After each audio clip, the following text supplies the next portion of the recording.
Hi guys, and thanks for coming to the press conference for the Descendants. We're going to get underway shortly, but just a few housekeeping notes. Before we bring the cast out, we'll have about just a few little things to talk about. Please, photographers, don't stand on the chairs. Please. And please move back and keep the center aisles clear because we need to make room for our volunteers so that they can move about for questions, etc. So thanks for that. We're going to have 90 seconds of flash photography, after which time the media, please stand and identify yourself when you have a question and your media outlet. Please make sure that all your mobile phones are off. Today's press conference will be streamed live on www.tiff.net/festival. So I think that's about it. So please behave yourselves. And now I'd like to bring out the director and the cast of the film, The Descendants, as well as our moderator, Eric Kohanek. Thanks very much.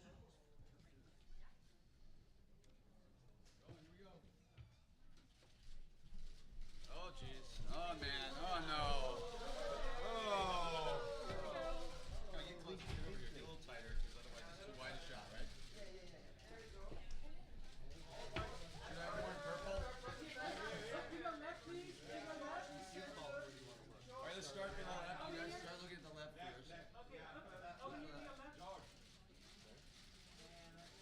Center in the middle there? Okay. I'm looking at the corner. Good go. Keep on right. Everybody to the right. George, right here, buddy. Straight ahead. And now everyone to the back.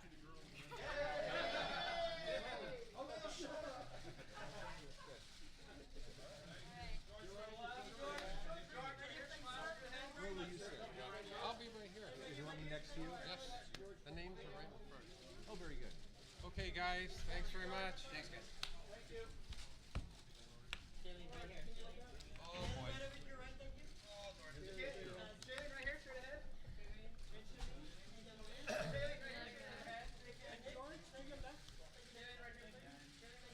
Okay, guys. Thanks very much. Lean into it like this and just say, he was the best I've ever worked with. It was horrible.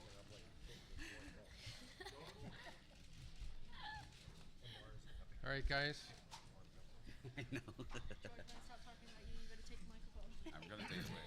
Don't worry about Good afternoon. My name's Eric Kohanek. I'm the moderator for today's press conference on The Descendants, which makes its TIFF premiere tonight at the Visa Screening Room in the Elgin Theatre. With us today, I want you to welcome writer, producer, and director Andrew Payne. Alexander Payne. Andrew Payne, too. Andrew. Next to him, we have Shailene Woodley, who plays Alexandra in the movie. Next to Shailene is George Clooney, who dons the main role of Matt King, the father who grapples with being a backup parent to his two grown daughters. Next to George, we have Nick Krause, who dons the role of Sid, Alexandra's good friend. And last but certainly not least, Amara Miller, who dons the role of Scotty. If you have any questions, please pop your hands up. We've got a couple of people with microphones there. And we'll start right off over here. Hi, George. We saw you yesterday here. Yeah, you're getting tired. And as a director, I wonder, what do you think about George Clooney, the actor, and what George Clooney, the actor, thinks about George Clooney, the director? Well, I tell you, George Clooney likes to talk about himself in the third person, mostly. Has always enjoyed it. Listen, I don't like to think in those terms. You know, you have to completely separate yourself one from the other. I just wanted. This is one of those films where it's such a well-written part and it's such a good director that all you do is just whatever he says you do, and so it made it easy as an actor. I didn't have to think as a director at all about working with him. I could, you could just put yourself in his hands, so to speak. Alexandra, I wonder if you could follow up on that and talk about how the project came about, how you developed it out of the novel. I have a very small production company under the aegis of Fox Searchlight, and the novel reached us about 4 years ago in galleys. We optioned it, and I at the time was not going to make it. I was busy writing something else. Anyway, 2 years went by. And I finally decided to do it. This was July of '09. So I simply sat down with the book and started adapting it. I flew to Toronto 2 years ago and met Mr. Clooney and told him a script was coming his way by November, and I'd like to start shooting in March. And it happened that way. I sent him the script in November, and we were shooting by March. Now, I don't know if I answered the question the way you wanted me to. Yeah, no, Okay. that's a pretty good All shot at it. We have a question over here. Yeah, that's fine. Go ahead. Nicholas Bilios, Edmonton Senior. Mr. Clooney, you have 2 films opening here at the festival. I was wondering, in respect to the 2 films, which character did you find more challenging? I know you were the director of the last film, but can you tell us a little about the challenges and which one you found more interesting or not interesting or too interesting? Well, this one is obviously a lot more challenging to do as an actor, because when you're directing yourself, you're really only just I'm doing a part that I know exactly what I need done in it, and I'm sort of just filling a gap that I need in the film, which is I needed that candidate, and I knew what he needed to be, and I sort of fit the bill, so I knew how to do that. This is one that you're in a very uncomfortable zone with very comfortable people, but it's a tricky place to play. So I was obviously this was a much more difficult part, but I also had a much better director, so I was very lucky in those terms. We have a question over here. Yes, Hyla from the Hollywood Five. We were taking bets in the press room who was going to ask about your dating life. That's not going to be me today. But I do want to ask, where did you draw upon playing a father? Because you don't have any kids. Unless you want to break some news today. But I do want to break a little news. My children. But what did you draw upon to find this character, seeing that you are not a father? Well, I don't think, I've played a father before a few times. I don't really think you have to, you don't have to shoot heroin to play a heroin addict, I don't really find nice example. You like the way I did that? I really don't see that you don't have to have those, most people aren't, I'm not running for president, but I could play a candidate. Most of the time you don't really have to have those things in your life to sort of understand what they're like. And I had these girls with me, and it was like having children, only I got to give them away at the end of the day, and it was much nicer. We have another question right down front here. Hi there, it's Chandra Price with ET Canada. George, just wanted to ask you, what helped draw you to the role of Matt King and to play the quote-unquote backup parent to those lovable but troubled girls. And, you really seem to draw upon this raw emotion, but at the same time transcend this sense of humor through tragedy and betrayal. Well, I mean, it all starts with Alexander. First I met him here. I was here for, this was Michael Clayton we were here for. Was it Michael Clayton? No, it was up in the Goats and Up in the Air, that's right. And we had a meeting, and I wanted to work with him. I was very close to getting Sideways, and then he gave it to someone else. So I'd like to thank Thomas Hayden Church for being busy for this film. But the chance to work with Alexander is, it was before I read the script. I wanted to do the project, quite honestly, because I wanted to work with him. And then I read this part, and I thought, wow, this is a really great part. And a really good script in the hands of a really good director is always it's an easy yes then to do. Hi. Go ahead. Hi, Alexander. Hey, George. Hi, cast. Sharon Waxman. Want to say hi? Hi, Sharon. Hey. It's wonderful to have your work back on the screen. It's such a comfort in many ways, and the film gave me the feeling that as a viewer you have from Sideways. It was just reminiscent of those emotions that you bring up in that really subtle way. So I had 2 questions. One is, why did you think of George for this role in particular? I'm so glad to know you weren't supposed to be Paul Giamatti's role in Sideways. You shouldn't beat him up for that. And also, how do you feel about making this kind of film that's so quiet and so personal in an environment where these kinds of films have such a hard time getting made today? Say that again.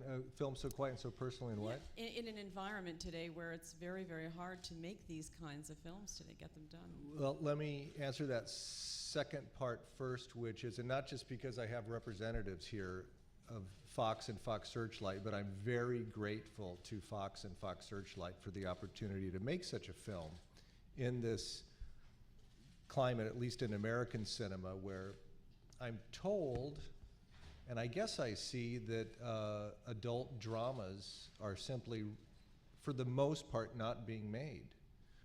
And for a number of reasons, economic and whatever, that the studios kind of default toward to the larger and tentpole or franchise or whatever you want to say, where they, larger dollars are at stake. So I'm very grateful that I got the chance to make this film. And I hope that other filmmakers and financiers can point to it, if it has any degree of success, as an example that there's still a lucrative and hungry American market for such a film. What was the first part you said, Sharon?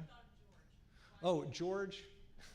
It was nice that you forgot that part. He forgot that. George, right. He's the right age, the right look, Right height. the right height, and I also had, even though we did not work together on Sideways, he really is one of the few contemporary stars that I really did want to work with. I had suspected that we would hit it off and I had always heard what a joy it was to work with him because of the great positive energy that he brings, and all that was true.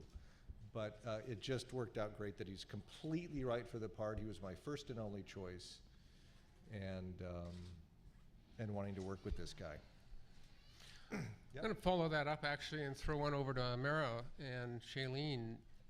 What's it like to work some of those emotional scenes when you have a veteran like George Clooney? What did you learn from... Ike?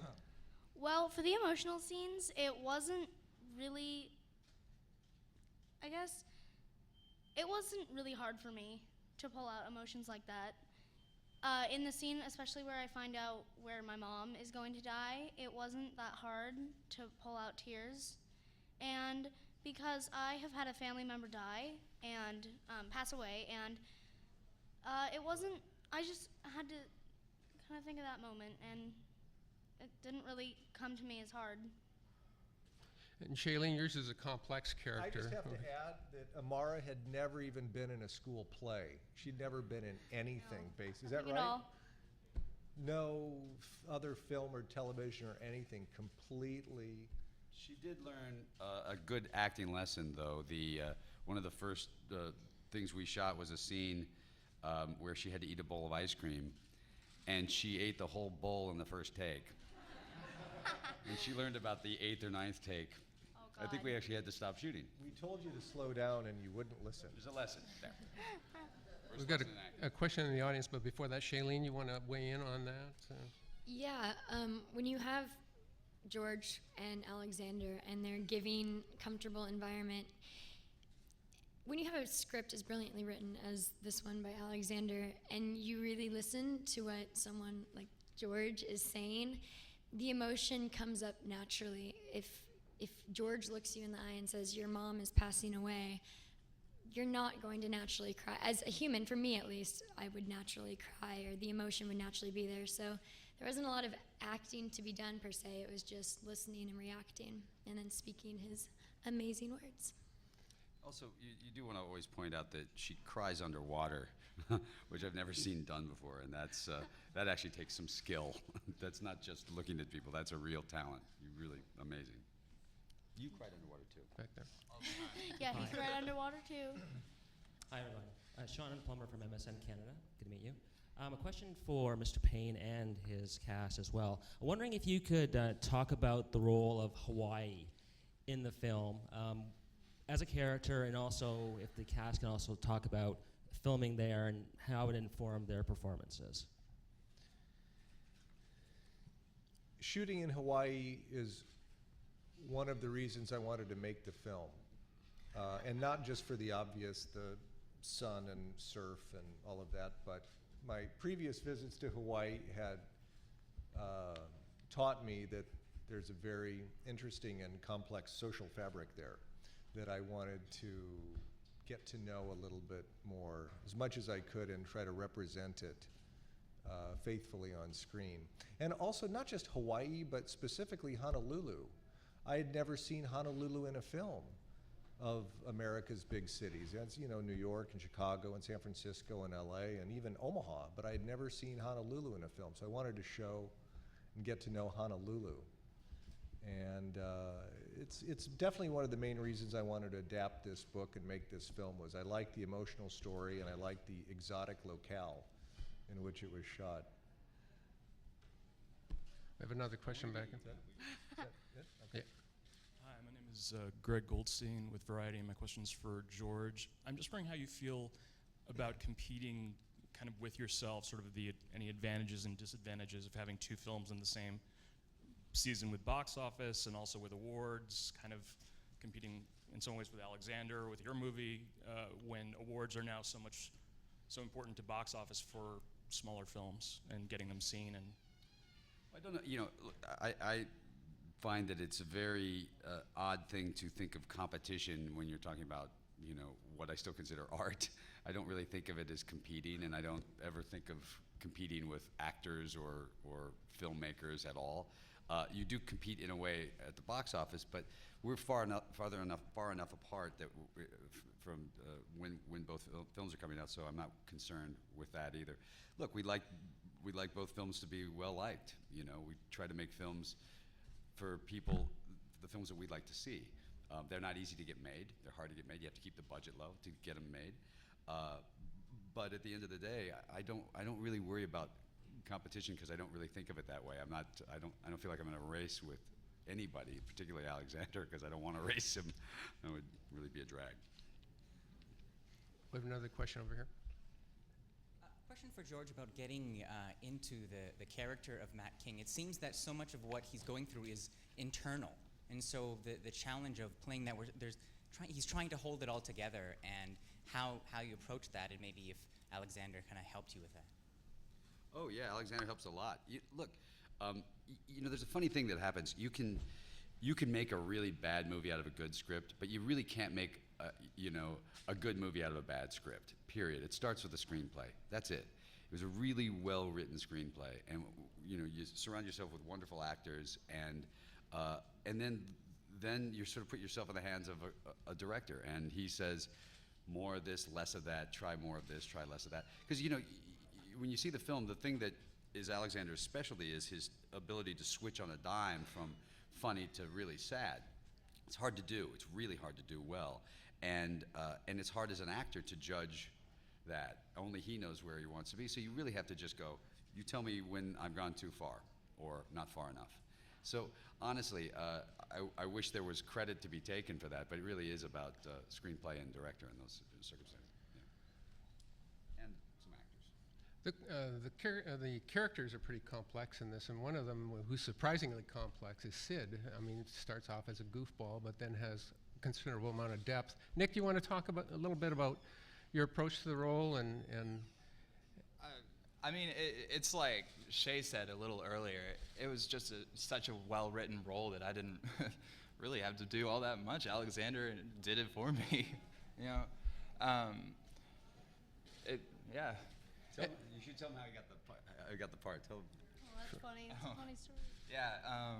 I got it as a taped audition to send in. And my sister and I both woke up at 5 in the morning one day. Hold on just a second. In Austin, Texas, where his mother does some work as a local casting director and had heard wind of this part.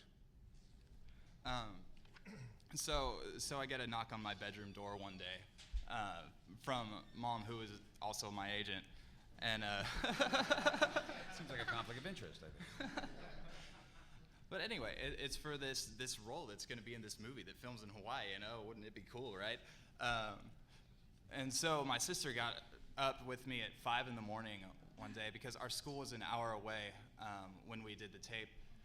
And so we both just rolled out of bed, got up, did it, and sent it off, and kind of didn't think about it after that. You know, that's the way auditions go.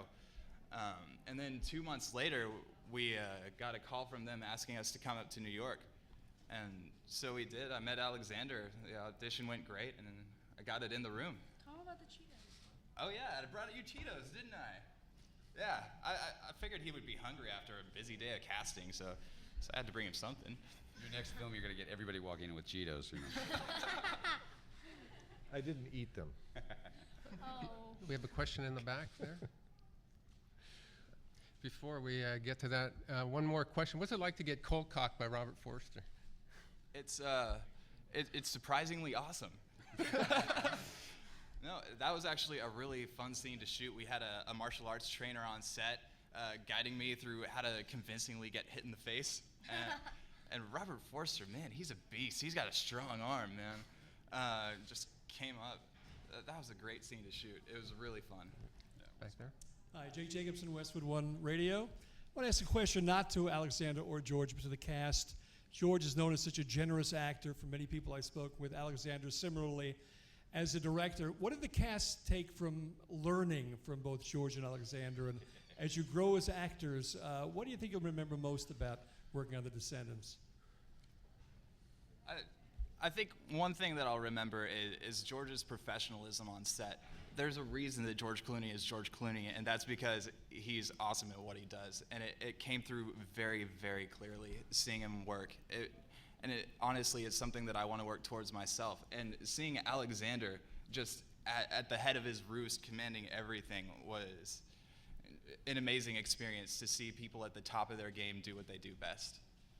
You hear a lot of great big actors being good actors because the editors are good. George is a good actor because George Clooney is a phenomenal actor, and that's the end to it. And Alexander created such a positive atmosphere on set, and so did George. You came, and everyone was friends. It was one big aloha, if you will. Everyone got along so well, and it created a really fun atmosphere to be at. It wasn't like we were working. We were creating a beautiful piece of art. I just have to say that George and Alexander are the master at what they do, and they are just phenomenal at what they're working on whenever they're working on something. Yes, good. I'm saying this. You said that. And George would just make sets so friendly, and we would all play around with him, and it was just so fun. And Alexander would just be, he was just so cool to work with, because I can't even find the word. He was just so cool to work with, because You don't have anything to compare it to. it was very easy to take. I wouldn't say commands, to take commands from direction from him. Commands. And to take direction from him, he wasn't like yelling at everyone. He was just such a cool person to work with, and everyone on set was really cool people to work with. And I am just so lucky I got this opportunity at such a young age, because everyone was just phenomenal. She's 32. Yeah. We have a question over here in the back. Ed Simkus from Gatehouse Media. Over here. Hi. I saw the movie this morning, and I was crying at the end of it. I see a lot of movies that doesn't happen too often, so that was my reaction. Alexander, George, you're the guy that made me cry. Could I get your reaction to that? To what? The fact to that me you cried? breaking out into tears at the end of the movie.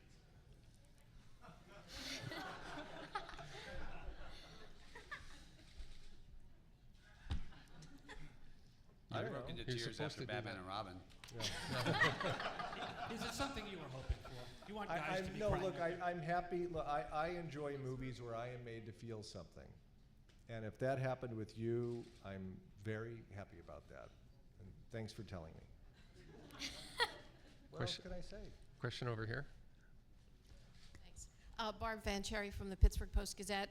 Did you make time for the cast to go out to dinner, go to the beach? I mean, because they really do seem like a nice family. How did they achieve that?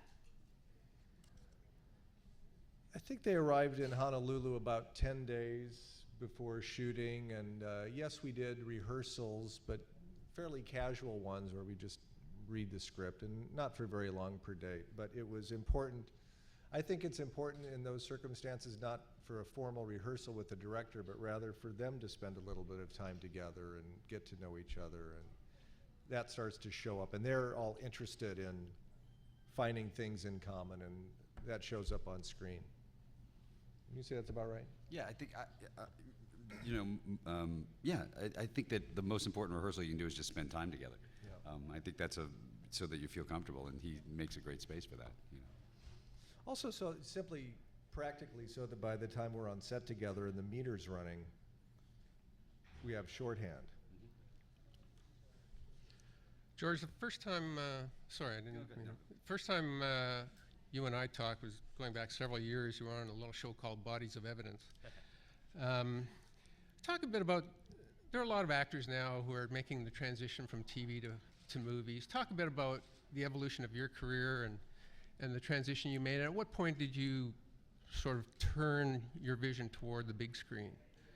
Well, you do everything sort of, you think in terms of, even when you're on, I was on some pretty crappy TV shows. I was pretty bad in them. I can't just make fun of the shows.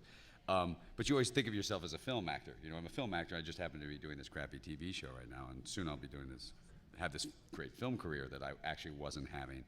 And so, there's a period of time where you're just trying to get a job, and then you gotta get lucky. ER was lucky. We were going to be on Friday night at 10 o'clock, and we wouldn't have done a third the numbers that we did at Thursday night at 10 o'clock. That's luck.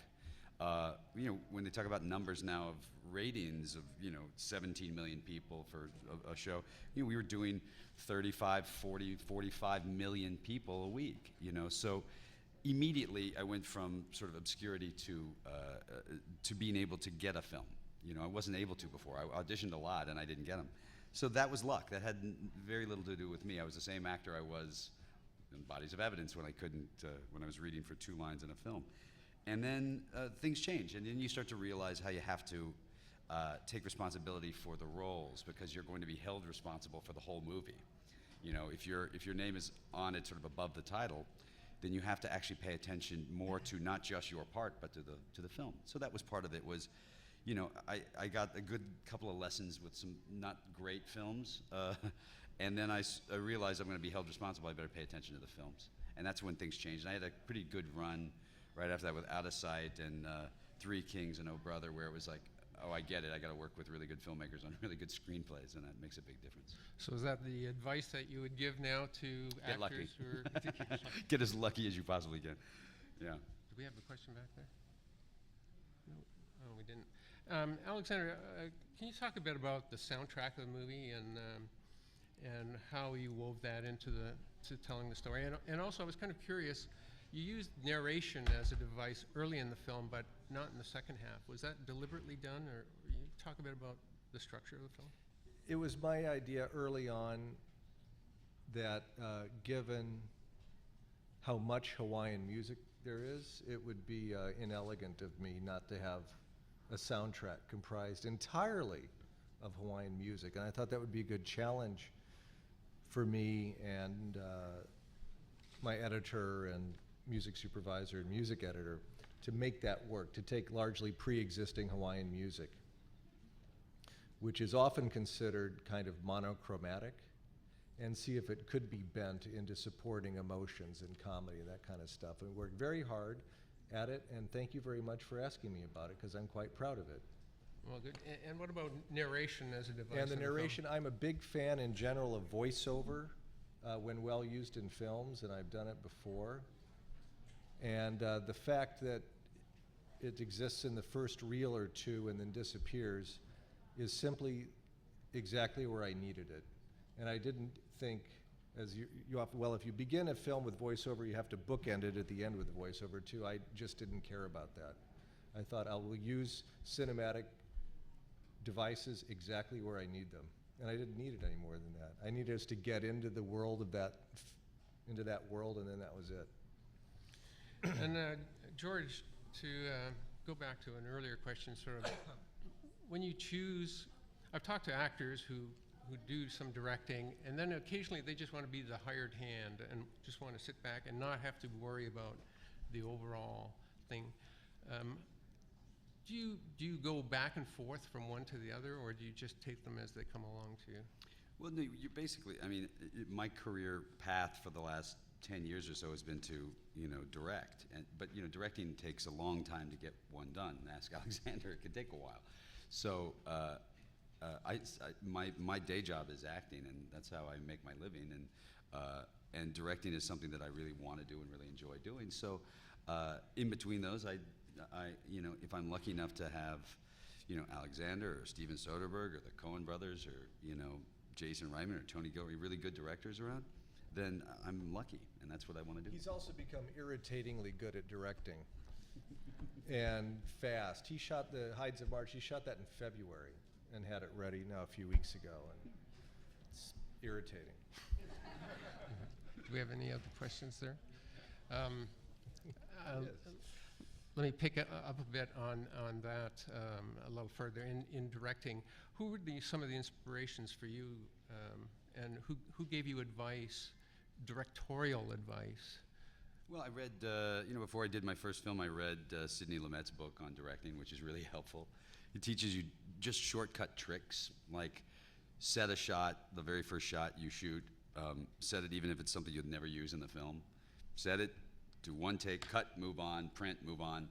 And everybody in the crew and everybody in the cast sits up and they get nervous because they think, oh, this could happen really quickly. And it changes sort of the chemistry on the set. And I thought that was very helpful, especially for a first-time director when I was doing it. But it doesn't hurt to watch some of his films. I think Network is a masterpiece. I think he had probably as good a decade as anybody, But Pakula, 70s film directors. But in your experience, though, let me just take over for a moment. By all means. Because Clint Eastwood, for example, in whose footsteps you're at least vaguely following, could point concretely to Sergio Leone and Don Siegel as someone in whose films he appeared and from whom he studied. And I would have imagined that you might have had that a little bit with Soderbergh, yes, having been in his films and been in partnership with him. And I would imagine even in the cutting room saying, hey, Stephen, could you look at this, and sort of learning his. Did Soderbergh have much influence on you as a director? Stephen when Stephen and I, after we did Out of Sight, we came up with, we put this company together, and the idea was he wanted to infuse back into the studio system what they had learned and done very well in the mid-'60s to the mid-'70s, sort of the independent vibe that we'd learned from independent films later in the '90s. He wanted to reinvest that back into the studio system. And I liked the idea of non-linear storytelling, that kind of thing. And so we started trying to push that back in, and I learned a lot about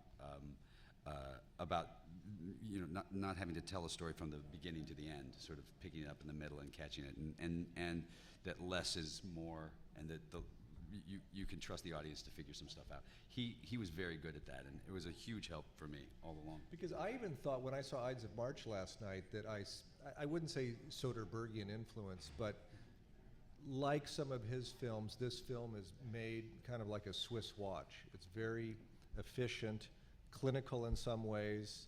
It gets on with it. It doesn't overstay its welcome. There's a coolness to it, both in the color palette and in the posture of the director vis-a-vis the proceedings, that was a bit redolent of Soderbergh to me. Yeah, you mean I ripped him off? That's what you meant to say. Who were yours? Who were your influences? Well, I'm not an actor. I mean, I didn't, and I haven't really visited film sets. The only film sets I know are my own, so I'm very inexperienced in that way. So I really have to take it from reading books and observing films. Yeah. We have a question down here in the second row. Hi again, I have a question for Josh. When you won the Oscar for Syriana, you came up to stage and says, does it mean that I don't get it as a director? So is it time for you to get the Oscar as a director? Are you looking forward to that? That's a harsh thing to ask. No, listen, I've won an award once, so when I die, they say Oscar winner. It's a great sort of thing to have on your on the tombstone. But after that, to me, it's about. I really like it when people appreciate the work. I really do. I enjoy good reviews much more than I enjoy bad reviews, and I enjoy people celebrating the work.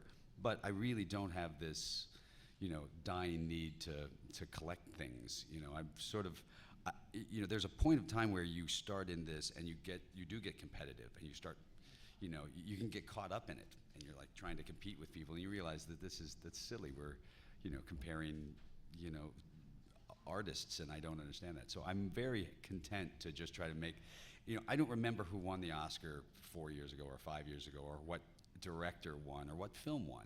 I remember films. I watched Network, and that was the year in 1976 that it was Bound for Glory, Network, All the President's Men, and Rocky, and whatchamacallit, Scorsese film, Taxi Driver. And Rocky won. Rocky's a terrific film. So were those other 4 films, and I remember those films really well. Well, except for Taxi Driver, clearly I didn't remember. No, but those are, I remember movies. I don't remember awards, and so I like films. George, you pick up on that. You strive to make memorable things. You tried doing live television. You did, Failsafe, and you were part of the live episode of ER too. And what is it about those things that really turn you on? Do you want to leave a mark? I grew up in live TV, working around it and being around it, and I just thought that live TV is an interesting place. And if you're going to start to push the envelope in television, it might be going backwards and doing things live. Seemed to be interesting. It was certainly a challenge. It was nerve-wracking. I'm more nervous doing that than anything I've ever done. But in general, look, I'm trying in my career, and I think Alexander has done in his career, and I think everybody on this panel would say, I want to do projects that last longer than an opening weekend. That's it. I want to be able to say, oh, when they do that thing for you when you're 75 and they bring you on a wheelchair and you're, got the colostomy bag hanging off of the side, you want to go, you don't want them to say, well, you had 20 films that opened number 1. Who gives a shit? I mean, honestly, it's an art form that costs millions and millions of dollars, so I understand that it has to make money, and I want to make sure it does by keeping the price down. But the truth is, I want to make things that people remember, and if you're able to do, 5 or 10 of those in your life that last, then you win. Unless somebody steps on your colostomy bag. Get off my colostomy bag. All right. On that note, are there any more questions? Well, thank you all very much for coming. Thank you for being here. Thanks, guys. See you all.